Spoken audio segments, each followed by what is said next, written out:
We're down to our last candidate for tonight, and I'm so excited to introduce you all to Cecilia Castellano. Cecilia Castellano is a candidate for Texas House District 80, which is an open seat vacated by Democrat Tracy Keene. It's a very important seat, you guys. We have to pay attention to this candidate. So get ready. Let's listen up and let's learn a little bit more about Cecilia. So, Cecilia, can you tell us a little bit about who you are and why you are running for office? Yes, ma'am. Thank you for having me, Miss Nancy. Thank you for the opportunity to speak to everybody. I'm Cecilia Castellano. I'm a candidate for state representative for House District 80. And the reason I'm a third generation Texan. I'm a dedicated member to New Life Christian Center since 2014 under the guidance of my pastors, Dr. LaSalle R. Vaughn and Portia Brooks Vaughn. My inspiration derives from my faith, and I'm a very compassionate leader. I've lived in Atascosa for 24 years. I've been married for 24 years as well. So the lucky number is 24. My son is 24 years old as well, and I have a 14-year-old son. I have raised both my boys, and now my 24-year-old son has started his own family, and I'm helping him now raise my 3 grandbabies. I've told you I've been married already. The reason why I am running is, first and foremost, I was asked to run for this position, and I didn't take it very lightly on the ask. And I had to pray about the ask, and then I had to get into prayer with my husband. After I did those 2 things, I then took it, before my pastors, and I knew that with all 3 of us coming together, and we all the Lord spoke literally the same thing. Like, I didn't tell my husband what the Lord told me. It was like we both spoke about it afterwards, and we knew that this was his plan and his journey that he wanted us on. And so I am on this journey because God has me on this journey. I'm on this journey because, just like many of the candidates that have spoken out about, we're tired of the same old politics. I'm not a career politician. I'm also a small business owner. I'm actually a woman in construction, in a male-dominated industry. I was told I wouldn't make it. And yet here, 18 years later, I'm a successful businesswoman. We've been nominated for multiple awards and have been recognized. And so just like this campaign, I've been told I don't have the last name, nor do I have the funds, and I should just drop out of the race. But this is my time. This is God's time. And I was appointed to run. And so I'm also running because I'm tired of seeing our children dying and our children suffering.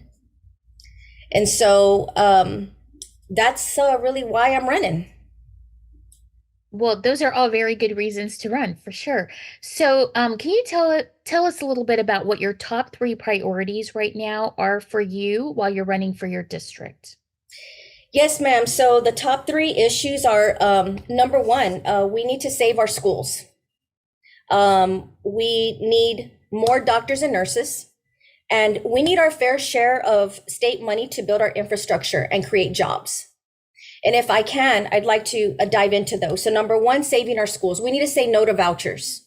And we also need to ensure that if legislation is going to be written and passed, we need to ensure that there's adequate funding to support those legislation laws or bills that are being passed. We need to ensure that our teachers are being properly compensated. And not only our teachers, our custodians, our bus drivers, everyone that has their hands with our children, that they are compensated properly and well so they can stay and their heart's in it. Right now, everybody is struggling because they're not able to make it. And the state is requiring so many asks and requirements. They're not really asks anymore, right? I should say they're requirements that our teachers are needing to do, the administrative staff is needing to do.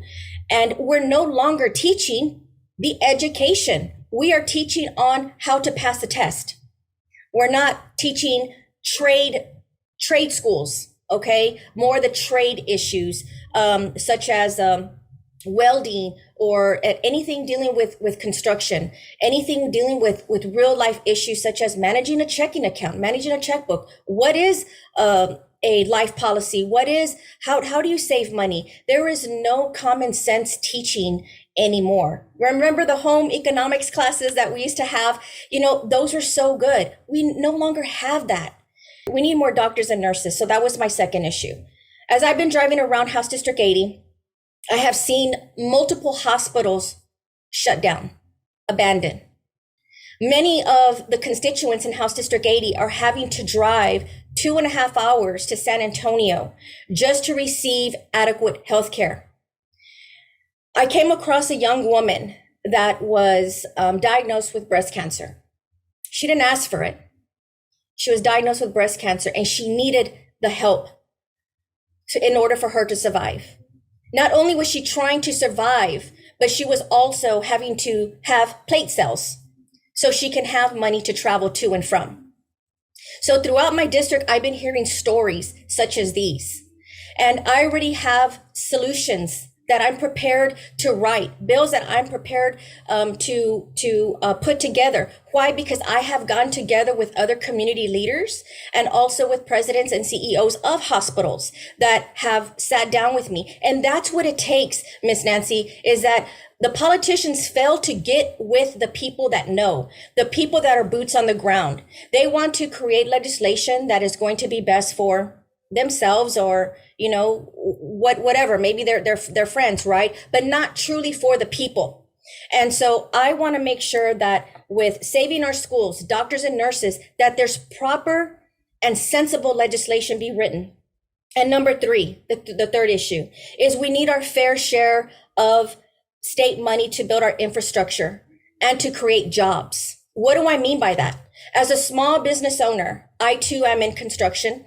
And I saw it for 18 years where your local city does not hire local. And so that has been an issue. And in House District 80, there's so much poverty. So right now, as I was driving into Atascosa County, you have two contractors that are from another state doing fiber optic installation and busting pipes and making a mess. These are not local contractors. And I'm more than sure that we have local, qualified, ready to work contractors where we can put the monies back into that economy. And so that area can prosper. And so I understand this as a small business owner. I've been an advocate for small businesses, and I've been able to be the voice for small businesses up in Washington as well. And so I believe that even though I'm not a career politician, and no, I may not have the last name, I may not have the money, but I can tell you that I have the common sense, and I know what it takes to be the voice for the people. And I know what it takes not to forget where you come from. 18 years in business, being a woman in business, I'm still boots on the ground. I'm doing grassroots knocking on doors, and I'm not going to let any distractions or hindrances come my way.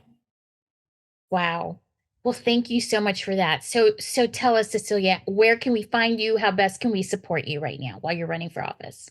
Yes, ma'am. Well, we are on all social media platforms. Our website is Cecilia, number 4, Cecilia4Texas.com. Facebook, same thing. Instagram, the LinkedIn, Cecilia Castellano for State Representative House District 80. We're on Twitter.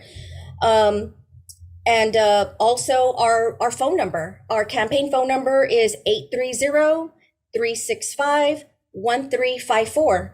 That's 830-365-1354. And I personally am answering every single email, every single text message, and every single phone call. And I will continue to do that. How can Mothers Against Greg Abbott help? Well, as you know, this is a very important seat. This is a swing district. I'm working very hard to ensure that we can solidify and keep it blue. But we need funding, Miss Nancy. Funding is number one. Number two, volunteers. I'm running my business either 4 hours in the morning or in the evening, and I'm hitting doors, whether it be in the morning or night. And just like the other candidates, I'm putting a lot of miles. My district is very huge, runs from Atascosa County all the way to Laredo. a lot of rural areas. So it's not just getting off your vehicle, parking, and going knocking on doors. We're actually driving, knocking, and then driving again to the next area. So we have a very strategic platform.